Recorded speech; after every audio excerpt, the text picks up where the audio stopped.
కశ్మీర్ ఘటనపై పాక్ ప్రధాని ఇమ్రాన్ ఖాన్ మాట్లాడుతున్నారు. ప్రత్యక్ష ప్రసారం ద్వారా చూద్దాం. एक्शन लेंगे और एक्शन इसलिए नहीं लेंगे कि हमें किसी के प्रेशर है. एक्शन इसलिए लेंगे कि ये पाकिस्तान से दुश्मनी कर रहे हैं. अगर कोई पाकिस्तान की जमीन इस्तेमाल कर रहा है, हमारे से ये दुश्मनी है, ये हमारे इंटरेस्ट के खिलाफ है. और दूसरी चीज, जब भी हिंदुस्तान से हम डायलॉग की बात करते हैं, हिंदुस्तान की प्री कंडीशन होती है कि पहले दहशतगर्दी की बात की जाए. मैं आपको ये कहता हूं कि हम दहशतगर्दी की भी बात करने के लिए तैयार है. दहशतगर्दी एक सारे खित्ते का इशू है और हम बिल्कुल तैयार हैं, क्योंकि हम चाहते हैं कि इस खित्ते में दहशतगर्दी खत्म हो. पाकिस्तान वो मुल्क है जिसको सबसे ज्यादा दहशतगर्दी से नुकसान हुआ है. 70,000 पाकिस्तानी मारे गए दहशतगर्दी में. हमारा $100 अरब से ज्यादा नुकसान हुआ है दहशतगर्दी से. लिहाजा हम तैयार हैं आपसे बात करने के लिए. लेकिन मैं आपसे आखिर में दो चीजें कहना चाहता हूं. देखिए, हिंदुस्तान में एक नई सोच आनी चाहिए, एक इंट्रोस्पेक्शन आनी चाहिए कि क्या वजह है. कश्मीर के नौजवान उस इंतहा पे पहुंच चुके हैं जो वो मौत का उनका खौफ ही उतर गया है. कोई तो वजह होगी.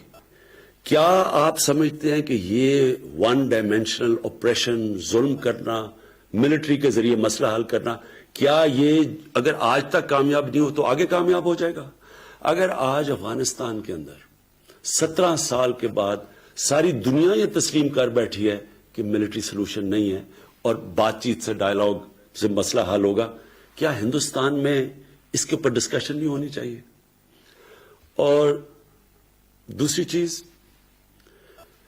हम हिंदुस्तान में सुन रहे हैं, आवाजें सुन रहे हैं, मीडिया पे सुन रहे हैं, पॉलिटिशियंस की आवाजें आ रही हैं कि पाकिस्तान को सबक सिखाना चाहिए, पाकिस्तान के ऊपर बदला लेना चाहिए, स्ट्राइक करनी चाहिए.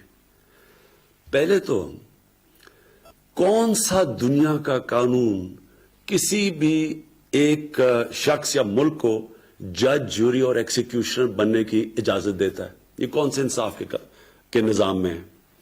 दूसरी चीज, आपका इलेक्शन का साल है और हम समझते हैं कि इलेक्शन में ये बड़ी बूस्ट मिलेगी कि अगर पाकिस्तान को सबक सिखाया जाए. अगर आप ये समझते हैं कि आप पाकिस्तान के ऊपर कुछ किसी किस्म का हमला करेंगे, पाकिस्तान रिटेलिएट करने का सोचेगा नहीं, पाकिस्तान रिटेलिएट करेगा. पाकिस्तान कोई और दूसरा रास्ता नहीं होगा रिटेलिएट करने के बगैर, जवाब देने के बगैर. और उसके बाद बात किधर जाती है? हम सब जानते हैं कि जंग शुरू करना आसान है, शुरू करना तो जंग इंसान के हाथ में होती है, लेकिन जंग खत्म करना इंसान के हाथ में नहीं होती. ये किधर जाएगी बात अल्लाह बेहतर जानता है. इसलिए मैं ये उम्मीद रखता हूं कि बेटर सेंस विल प्रिवेल. हम इसमें अकल करेंगे, हिकमत इस्तेमाल करेंगे और ये मसला जो आखिर में हल होगा, जिस तरह अफगानिस्तान में, ये भी डायलॉग और बातचीत से हल होगा.